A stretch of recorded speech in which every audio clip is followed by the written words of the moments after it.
하려면 성경의 어떤 그 하나님께서 이 그 시대를 어떻게 이끌어 가시고 인도해 가실지에 대해서 조금 이해를 하시면 좋을 것 같습니다. 만물의 마지막 때는 언제를 말하냐면요, 쉽게 말하면 예수 그리스도께서 승천하신 이후에 다시 오시겠다고 약속하시는 그 재림의 날까지를 성경에서 말하는 마지막 때라고 말합니다.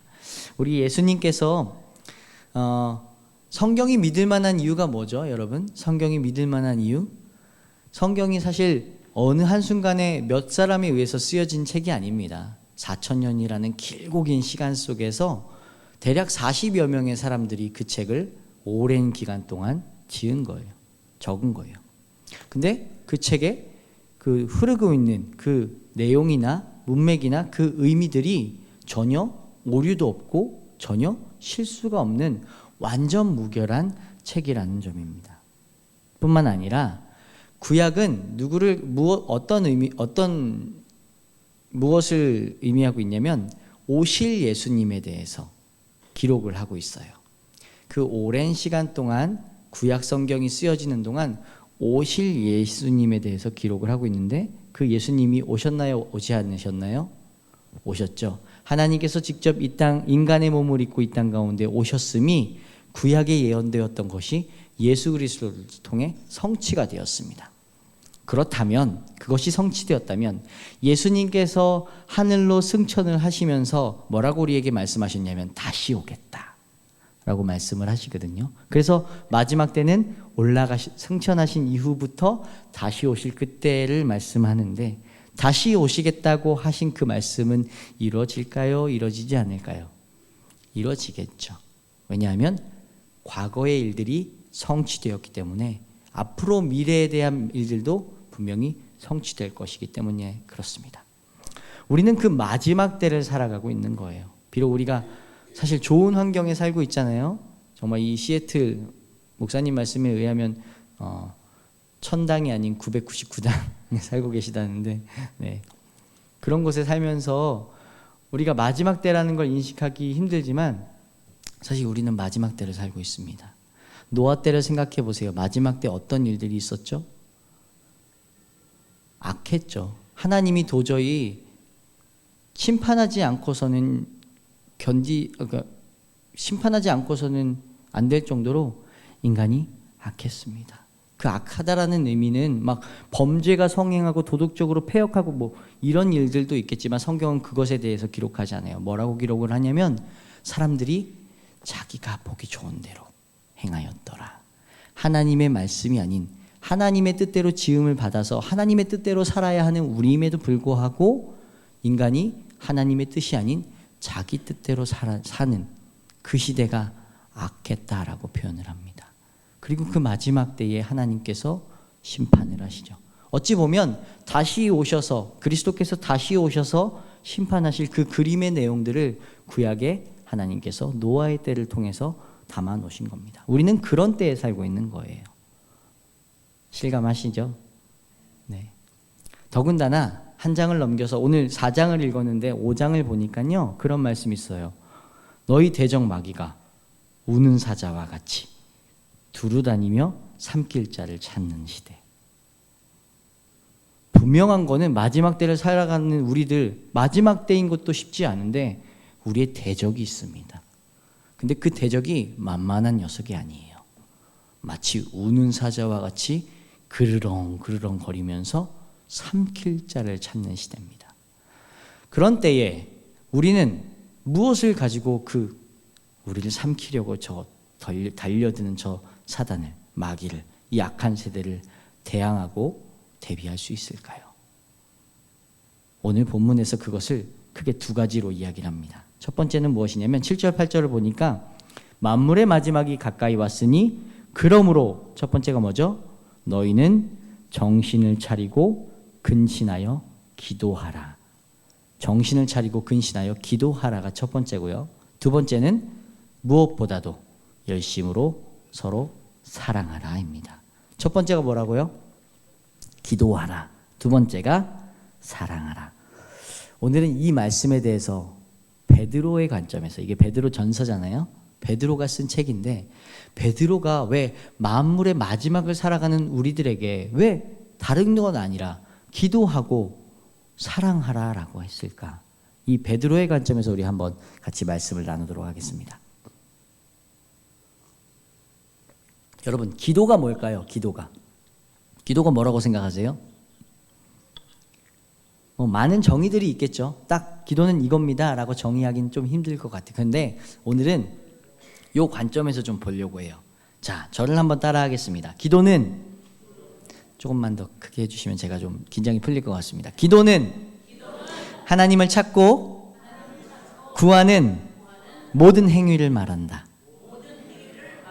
그래요. 기도는 하나님을 찾고 구하는 모든 행위를 의미합니다. 오늘은 요 관점에서 함께 나눌 겁니다. 단지 그냥 무릎을 꿇고 두 손을 모으고 눈을 감고 하는 그것만이 기도가 아니라 하나님을 찾고 구하는, 우리 인생을 살아가면서 하나님을 찾고 구하는 모든 행위를 가리켜서 기도라고 한다는 겁니다. 여러분, 인생에 하나님이 필요하다고 생각하지 않는 사람은 기도할 수 없죠. 하나님이 필요하고 내 힘으로 이 인생의 굴곡들을 이겨내기 힘들어서 누군가의 도움이 필요할 때 두 손 들고 그 도움을 구하는 것, 그것이 기도입니다. 그래서 하나님의 도움을 구하는 사람만이 기도할 수 있어요. 그래서 하나님의 기도는 어떤 의미를 가지고 있냐면 하나님 뒤편에 서는 의미를 가지고 있어요. 이게 무슨 말이냐면, 예를 들면 이런 거죠. 어떤 아이가 저희 아들을 계속 괴롭혀요. 막 쫓아다니면서 계속 괴롭히는 거예요. 그럼 저희 아이가 어디로 도망치죠? 저한테 엄마가 아니라 네, 엄마도 도망치죠. 아빠한테 도망을 쳐요. 그리고 제 뒤에 숨어서 뭐라고 이야기를 합니까? 아빠, 제 혼내줘. 제가 나 괴롭혀. 그럼 아빠가 뭐라고 하죠? 제 아들을 보면서 따뜻하고 다정하게, 괜찮아, 아빠가 싸워줄게. 그리고 돌아서서 이놈! 하고 싸우죠. 기도는 이런 거라는 거예요. 우리 인생에 찾아오는 수많은 굴곡과 어려움들 가운데 세상은 우리를 낙심하게 만들죠. 그때 내가 하나님 뒤로 열심히 도망가서 어떻게 하는 겁니까? 하나님 도와주세요. 이거 내가 하기 힘들어요. 주님, 날 좀 붙잡아 주세요. 이건 내 싸움이 아니에요. 도와주세요. 그럼 하나님께서 그래, 내가 싸워줄게. 그리고 우리를 붙들어 주시는 것, 그것이 기도라는 겁니다. 사무엘상 17장을 보면 그 내용을 잘 설명하고 있는 성경이 나와요. 사무엘상 17장을 보면 여러분들도 잘 알다시피 이스라엘과 블레셋의 싸움이 등장을 합니다. 그 당시에는 어떻게 전쟁을 했냐면 두 진영이 전열을 갖춥니다. 그리고 막 싸움에 기세를 올려요. 막 북도 치고 막 그러면서 기세를 올려요. 그러면서 그 진영에서 가장 강한 전사가 등장을 합니다. 그리고 상대방 진영에서 또 전사가 등장을 해서 이제 험한 말을 주고받으면서, 영화에서 자주 보셨죠? 눈을 부라리고 막 가운데를 돌면서 덤벼라! 그러면서 싸움을 시작합니다. 그러다가 한쪽 장수가 이기면 이제 기세가 오른 상태로 전쟁을 시작하는 거죠. 사무엘상 17장에 그 내용이 나옵니다. 블레셋과 이스라엘의 싸움이 시작됐어요. 블레셋에서 누가 나왔습니까? 골리앗이라는 어마어마한 녀석이 나왔습니다. 키가 6규빗 한 뼘. 보이시죠? 네. 저 정도 크면은 일상생활이 가능하려나? 네. 저 정도 크기라고 대략 합니다. 대략 한 3m 정도라고, 2m 90 정도라고 이야기를 해요. 그리고 덩치는 어마어마했겠죠. 그리고 노트구를 쓰고 어린갑을 두르고 무기를 들었는데, 무기가 대략 50세겔? 그게 1600세겔. 그게 무게가 어느 정도냐면 대략 이제 57kg 정도? 57kg. 그러니까 다이어트 열심히 하다가 잠깐 실패한 저희 와이프 정도. 네. 죄송합니다. 와이프 있나 여기? 네. 그 정도를 자유자재로 휘두를 수 있는 거인이었다는 거예요. 거인. 그 거인이 나와서, 그 골리앗이 나와서 이스라엘의 하나님을 모욕하면서 덤벼라 이 가스로운 이스라엘. 어떻게 됐어요? 이스라엘이 용감히 맞서 싸웠습니까? 어디 이 녀석이? 아니요. 한 사람도 나오지 못했어요. 40일을 밤낮으로 그렇게 조롱하고 그렇게 놀려대는데도 아무도 그 앞에 나서는 자가 없었습니다. 왜죠? 이스라엘 백성들은 골리앗이 너무 두려웠던 거예요. 너무너무 무서웠던 거예요. 그가 가지고 있는 그 장대함, 그가 가지고 있는 그 커다란 무기, 그가 가지고 있는 그 강력함, 도저히 싸울 용기가 나지 않았습니다. 우리들이 세상을 살면서 하는 실수 중에 하나는 뭐냐면 우리 인생의 싸움이 내 싸움이라고 생각하는 거예요. 이 커다란 인생의 굴곡 가운데 걸쳐져 있는 하나님의 섭리와 그 계획이 아니라 이게 내 싸움이라고 생각하니까 너무나 거대한 세상 앞에 주저앉게 되는 거예요. 낙심하게 되는 거예요. 좌절하게 되는 거예요. 다윗은 어땠습니까? 다윗은 멋있게 또 등장을 하죠, 그죠? 그래서 17장 45절에 그 유명한 말씀으로 골리앗한테 나갑니다. 45절에 너는 칼과 창과 단창으로 내게 나아오거니와 나는 내가 모욕하는 여호와의 이름 곧 이스라엘의 군대의 이름이신 여호와의 이름으로 내게 나아가노라. 멋지죠? 다윗은 뭘 본 거예요? 골리앗이 가지고 있는 칼과 창과 단창을 봤습니까? 아니요. 골리앗이 가지고 있는 무기는 솔직히 두려웠어요. 그것은 다윗이 그렇다는 게 아니라 사실 그렇잖아요. 여러분들 제가 그 아이들 태권도를 가르치잖아요. 다 아시다시피 태권도를 가르치는데 제가 가르치는 그 학생 중에 그 페리스라고 흑인 친구가 있어요. 키가 골리앗보다 조금 작아요. 네. 허벅지가 제 허리만 해요. 발차기를 잘 못해서 발차기를 한번 가르쳐 줬거든요. 그랬더니 바람 소리가 나더라고요. 훔. 그 친구 제가 패드를 대고 발차기 연습을 시키는데 제가 마스터잖아요. 아픈 척을 할 수 있어야죠. keep going. 그 친구도 그렇게 두려운데 골리앗은 어떻겠습니까? 그런데 다윗은 그걸 봤습니까? 아니요. 너는 칼과 창과 단창으로 내게 나오지만 나는 무엇으로 싸운다? 여호와의 이름. 여호와의 이름. 세상은 우리를 향해서 세상의 그 커다랗고 위대함을 보여주면서 우리로 하여금 낙심하게 만들어요. 사단이 우는 사자와 같이 삼킬 자를 찾으러 돌아다니면서 그 사단이 가지고 있는 세상의 영광을 보여줍니다. 그리고 우리로 하여금 넘어지게 만들어요. 관계를 통해서, 물질적인 어려움을 통해서, 또 가족의 그런 어려움들을 통해서 수많은 인생의 문제들을 가지고 너는 할 수 없어. 넌 작잖아. 넌 아무것도 아니야. 칼과 창과 단창을 보여주면서 우리로 하여금 낙심하게 만듭니다. 그럴 때 우리가 봐야 하는 것은 뭐죠? 그 칼과 창과 단창입니까? 아니요. 돌아서서 하나님을 바라보는 거예요. 하나님을 바라보는 거. 그게 뭐라고요? 기도라고요. 기도. 기도는 우리의 시선을 저 골리앗을 향해 집중하는 게 아니라 저 골리앗보다 비교할 수 없이 크신 위대하신 하나님을 바라보는 겁니다. 인생이라는 큰 싸움에 이게 내 싸움이 아님을 인정하는 거예요. 하나님, 저 골리앗이 나를 해하려 하지만 이건 내 싸움이 아닙니다. 주님, 이건 주님이 싸우셔야 하는 싸움입니다. 그래서 기도하는 것은 우리 인생에 하나님을 개입시키는 겁니다. 하나님을 우리 인생에 끌어들이는 거예요. 내 싸움이 아니니까. 오늘 피터가 찬양했잖아요. 저 아까 찬양하는데 정말 눈물이 날 뻔했어요. 피터의 영성 때문에. 어떻게 내 설교랑 이렇게 잘 맞는 찬양을 뽑아왔을까? 세상의 유혹 시험이 내게 몰려올 때에 나의 힘으론 그것들 모두 이길 수 없네.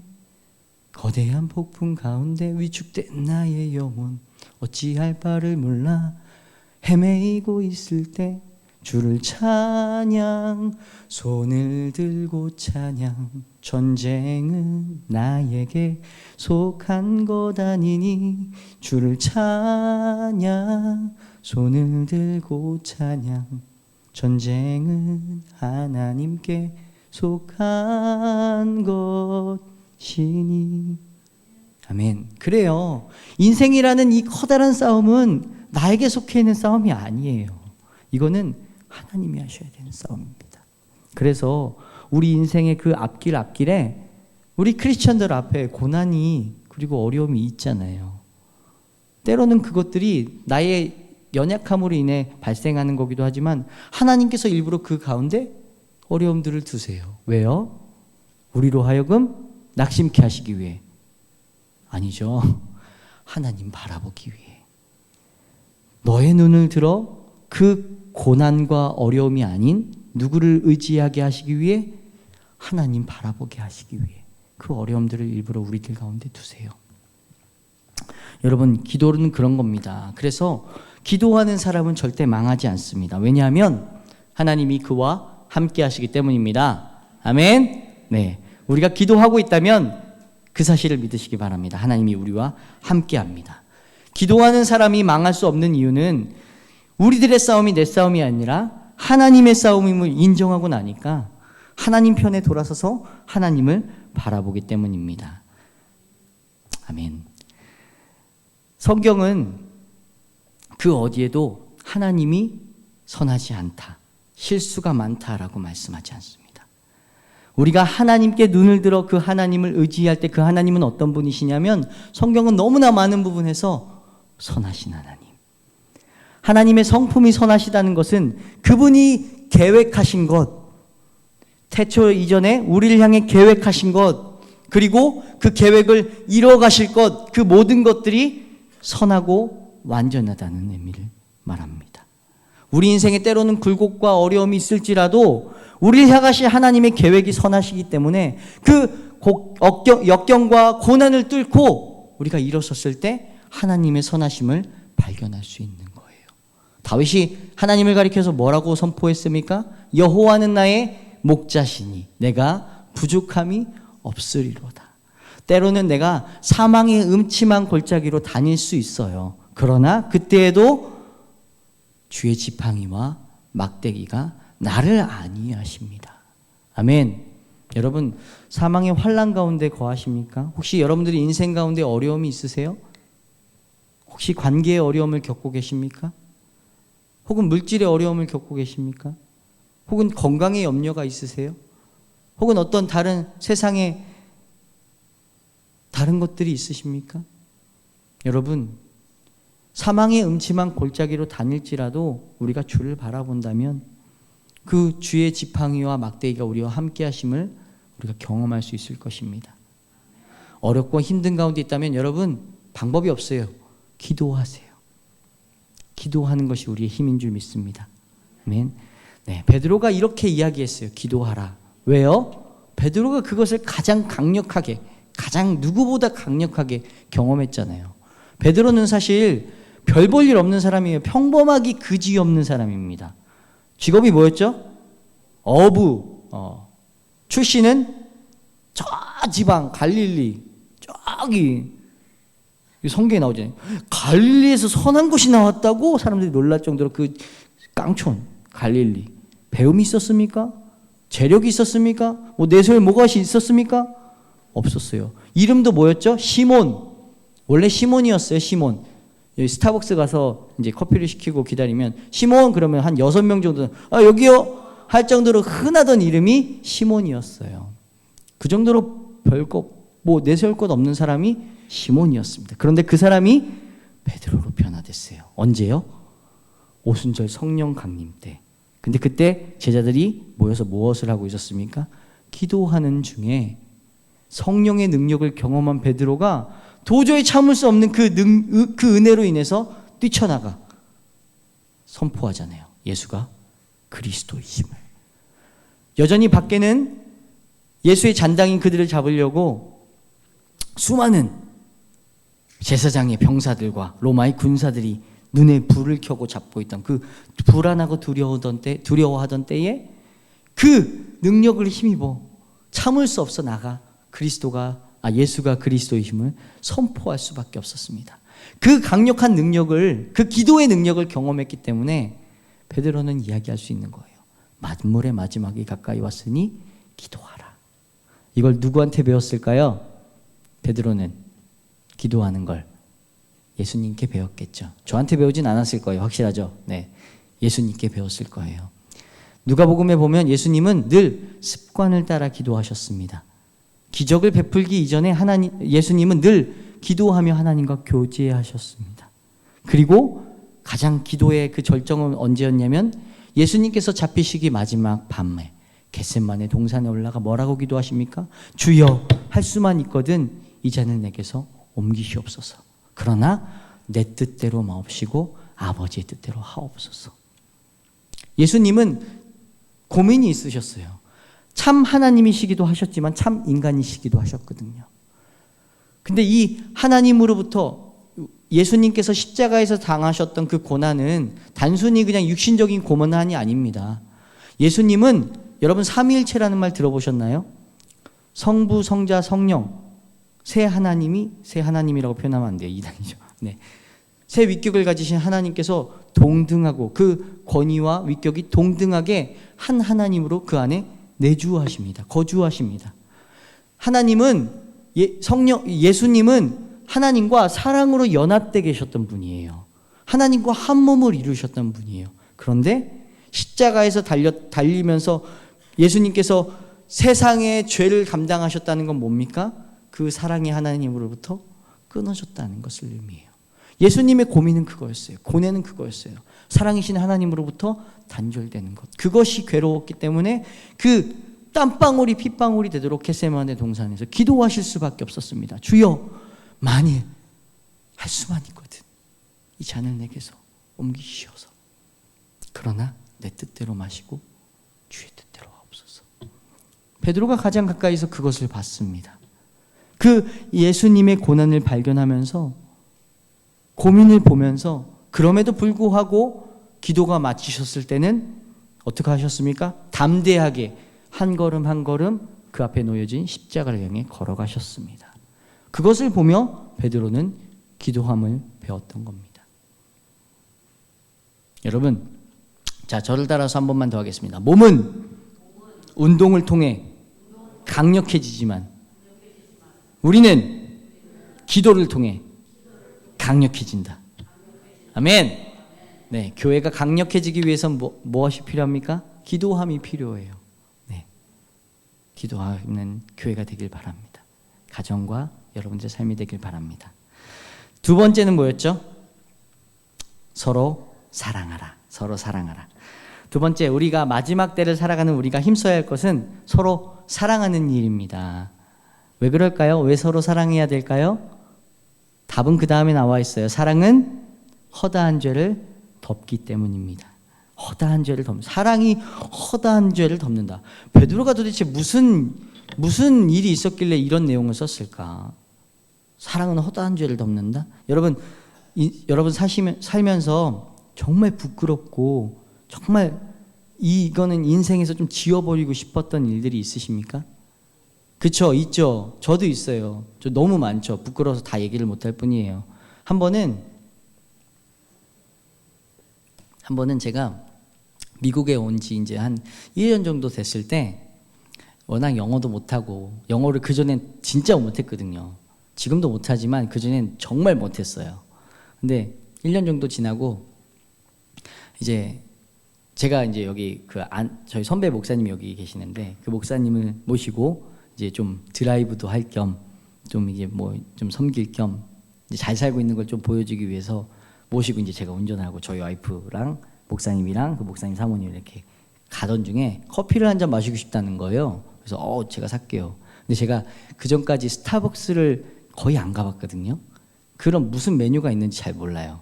근데 드라이브 트루를 딱 가서 차를 정차를 하고 딱 창문을 내리고 뭐 드실래요? 한참 우리는 한국어로 얘기하고 있었으니까 뭐 드실래요? 하다가 점원한테 영어로 얘기해야 되는데 제가 순간 너무 당황을 한 거예요. 한국어로 얘기하고 있으니까 한국어로 대답을 해야 된다고 생각했는데 생각해보니까 영어로 대답을 해야 되는 거예요. 근데 사모님이 그 목사님 사모님이 처음 들어봤어요. 그런 메뉴를. 화이트 모카 프라푸치노? 이런 게 있대요. 전 아메리카노밖에 모르거든요. 근데 화이트 모카 프라푸치노를 사달라고 하시더라고요. 근데 저도 모르게 너무 당황을 해서 궁금했다. 대답은 해야 되니까 화이트 모카 프라푸치노! 하고 소리를 질렀어요. 순간 그 점원도 당황하고 저도 당황하고 저희 와이프는 부끄러워서 고개를 돌리고 집에 가서 얼마나 이불킥을 했는지 모르겠습니다. 이불킥 아시나요? 이불킥. 정말 너무너무 부끄러웠어요. 여러분들은 지금 상상을 못 하실 거예요. 제가 얼마나 부끄러웠는지. 네. 여러분, 베드로의 인생에서 가장 부끄러웠던 순간은 언제였을까요? 마지막 날 밤이겠죠. 마지막 날 밤. 우리 같이 마가복음 14장 27절부터 31절까지 한번 같이 읽도록 하겠습니다. 여기 자막을 준비했거든요. 마가복음 14장 27절부터 31절까지 같이 읽겠습니다. 시작. 예수께서 제자들에게 이르시되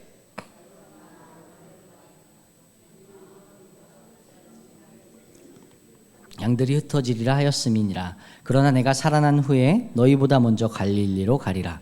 베드로가 여짜오되 다 버릴지라도 나는 그리하지 않겠나이다. 예수께서 이르시되 내가 진실로 내게 이르노니 오늘 이 밤 닭이 2번 울기 전에 내가 3번 나를. 베드로가 힘있게 말하되 내가 주와 함께 죽을지언정 주를 부인하지 않겠나이다 하고 모든 제자도 이와 같이 말하니라. 아멘. 예수님께서 십자가에 이제 죽으실 것을 영광스러운 죽음에 대해서 이제 마지막 날 밤에 제자들에게 말씀을 하십니다. 그때 나서기 좋아하는 베드로가 뭐라고 이야기를 하냐면 예수님 다른 사람 몰라도 저는 절대 예수님 절대 안 버려요. 전 예수님 빠예요. 빠가 뭔지 아세요? 예수님만밖에 몰라요. 예수님만 사랑할 거예요. 그러자 예수님께서 뭐라고 말씀하시냐면 베드로야 내가 오늘 닭이 2번 울기 전에 너가 나를 3번 부인할 거야.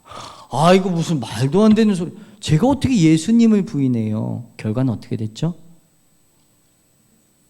베드로가 예수님을 따라가다가 3번을 부인을 합니다. 근데 그때까지 2번 부인할 때까지 깨달았어요? 못 깨달았어요? 못 깨달았어요. 몰랐어요. 근데 마지막 3번째 그냥 부인하는 게 아니라 저주하며 맹세하며 부인할 때 닭이 2번째 옵니다. 그때 베드로의 뇌리에 퍼뜩 예수님께서 하신 말씀이 생각이 나요. 그냥 말씀이 생각난 게 아니라 자기를 향해 베드로야 너가 오늘 나를 3번 부인할 거야 라는 그 표정과 그리고 그런 예수님을 향해 난 예수님 부인 안 해요 라던 자신의 모습이 떠오르는 거예요. 그리고 정말 부끄럽고 죽고 싶고 수치스러운 마음으로 밖에 나가 성경은 뭐라고 기록하냐면 통곡했다라고 이야기를 합니다. 통곡했다. 베드로의 심정이 어땠을까요? 너무 부끄러웠겠죠. 말해 뭐예요. 그리고 나서 베드로가 교회의 수장이 되잖아요. 교회를 대표하는 대표가 돼요. 그러면은 베드로가 나중에 좀 이게 권력을 얻고 나서 지금 베드로의 부인이 사복음서에 다 기록되어 있습니다. 다. 그렇다면 베드로가 이게 기록될 때 좀 이제 마태, 마가, 누가, 요한한테 가서 야 요한아, 내가 그래도 교회 얼굴인데 이거 그대로 쓰면은 내 얼굴이 좀 그렇지 않겠냐? 얘기했을까요? 안 했을까요? 얘기했으면 여기 써있진 않겠죠. 그래도 교회 얼굴인데 왜 사람이 자기를 미화시키는 습성이 있는 건 아시죠? 자서전을 쓰면 좋은 것만 써요. 자기의 허물 이런 거 안 써요. 근데 베드로는 성경은 사복음서 그 4군데에 다 베드로의 부인을 기록하고 있습니다. 왜 그랬을까요? 뭔가 전하고 싶었겠죠. 자, 우리 마지막으로 요한복음 21장 말씀을 읽고 좀 설교를 좀 마무리할까 합니다. 요한복음 21장 15절부터 17절까지 읽겠습니다. 자막이 준비됐거든요. 네, 같이 읽겠습니다. 시작. 그들이 조밥 먹은 후에 예수께서 시몬 베드로에게 이르시되 요한의 아들 시몬아 내가 이 사람들보다 나를 더 사랑하느냐 하시니 이르되 주님 그러하나이다. 내가 주님을 사랑하는 줄 주께서 아시나이다. 이르시되 내 어린 양을 먹이라 하시고 또 두 번째 이르시되 요한의 아들 시몬아 내가 나를 사랑하느냐 하시니 이르되 주님 그러하나이다. 내가 주님을 사랑하는 줄 주께서 아시나이다. 이르시되 내 양을 치라 하시고 세 번째 이르시되 요한의 아들 시몬아 내가 나를 사랑하느냐 하시니 주께서 세 번째 나를 사랑하시냐 하심으로 베드로가 근심하여 이르되 주님 모든 것을 아시오매 내가 주님을 사랑하는 줄을 주님께서 아시나이다. 예수께서 이르시되 내 양을 먹이라. 예수님께서 부활하시고 베드로를 찾아오세요. 그리고 베드로에게 뭐라고 말씀하시냐면 야 베드로 너 그럴 수 있냐? 어떻게 나를 부인할 수가 있어? 부인 안 한다며. 거봐 내가 부인한다 했지 라고 말씀하시지 않으셨어요. 단 한마디도 베드로의 허물이나 잘못을 지적하지 않으셨어요. 그리고 무엇을 고백하게 하셨냐면 베드로로 하여금 주님을 향한 사랑만 고백하게 하셨어요. 하나님께서 우리를 찾아오실 때 우리의 많은 질고와 우리의 많은 연약함들 그 모든 허물들을 덮으시며 우리에게 요구하시는 것은 주님 잘못했어요가 아니에요. 주님 사랑합니다. 를 고백하시길 원하세요. 에베소서 말씀을 보면 우리는 허물과 죄로 죽을 수밖에 없었던 사람들이라고 이야기를 합니다. 심지어는 하나님과 원수되었던 자들이라고 말합니다. 그런 우리를 하나님께서 그 죽음의 권세로부터 건져내시기 위해 무엇을 지불하셨냐면 그리스도 하나님 자신의 육신의 몸을 입고 오셔서 그 자신이 직접 피를 흘리셔서 우리를 대신 그 죄에서 건져내 주십니다. 그리고 그 허물들을 모두 사하시고 우리로 하여금 주님 사랑합니다 만을 고백하게 하십니다. 여러분 성경은 우리로 하여금 이웃을 사랑하라, 이웃을 내 몸과 같이 사랑하라 라고 말씀합니다. 밑도 끝도 없이 그냥 사랑해가 아니에요. 너희가 먼저 사랑을 받았으니 그 사랑을 나누고 베푸라는 겁니다. 왜 우리가 서로 사랑해야 됩니까? 이 마지막 때에 우리가 사랑받은 존재이기 때문에 그래요. 우리가 용서받은 존재들이기 때문에 그래요. 허물 많고 죄로 인해서 죽을 수밖에 없는 우리가 그 죄의 값을 하나님께서 대신 지시고 우리로 하여금 그 사랑을, 그 받은 사랑을 함께 나누라고 하셨기 때문에 우리가 서로 사랑해야 되는 겁니다. 우리가 서로 사랑할 때 예수님께서 뭐라고 말씀하시면 사람들이 너희가 내 제자인 줄 알리라 라고 말씀합니다. 여러분, 내 주위에 있는 사람들이 내 남편이, 내 아내가, 내 자녀가, 내 친구가 사랑할 만해서 사랑합니까? 아니요. 우리 모든 허물이 있는 존재들이에요. 사랑할 수 있는 그런 능력이 없는 존재들이에요. 그러나 우리가 왜 사랑해야 되냐면 우리가 사랑을 받았거든요. 교회는 어떤 곳입니까? 사랑을 받은 자들이 모이는 곳이에요. 여러분들은 사랑받는 자들이세요. 그런 자들이 함께 모여서 세상에 나가 무엇을 전해야겠습니까? 그리스도의 사랑 아닙니까? 그리스도의 은혜 아닙니까? 허물, 아무 조건 없이 나를 사랑하신 그 아버지 하나님의 사랑 아닙니까? 그 사랑이 회복될 때 교회가 강건해질 줄 믿습니다. 그 사랑이 회복될 때 우리들의 가정이 회복될 줄 믿습니다. 그 사랑이 회복될 때 우리 인생이, 우리 영혼이, 심령이 회복될 줄 믿습니다. 아멘.